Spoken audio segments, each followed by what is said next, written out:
মৰাণ আৰু মাধৱগলীত ভয়ংকৰ পথ দুৰ্ঘটনা। ডিব্ৰুগড় অভিমুখী AS02DC 9761 নম্বৰৰ এখন যাত্ৰীবাহী বাছ আৰু AS06CC 7041 নম্বৰৰ এখন বলেৰো পিকআপ গাড়ীৰ মাজত মুখামুখি সংঘৰ্ষ হয়। বাছখনে ৰং ছাইডত অহাৰ ফলতে সংঘটিত হয় এই ভয়ংকৰ পথ দুৰ্ঘটনা।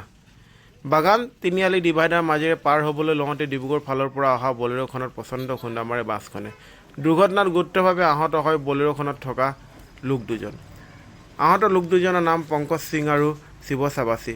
শিৱৰ ঘৰ মাধৱগলীত আৰু চালকজনৰ ঘৰ খোৱাং চাৰিআলিত বুলি জানিব পৰা গৈছে। দুৰ্ঘটনা সংঘটিত কৰিয়ে ঘটনাস্থলীৰ পৰা পলায়ন বাছ চালকৰ।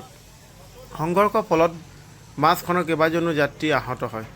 স্থানীয় ৰাইজৰ তৎপৰতাত আহতসকলক তিলৈ চিকিৎসালয় প্ৰেৰণ কৰা হয়।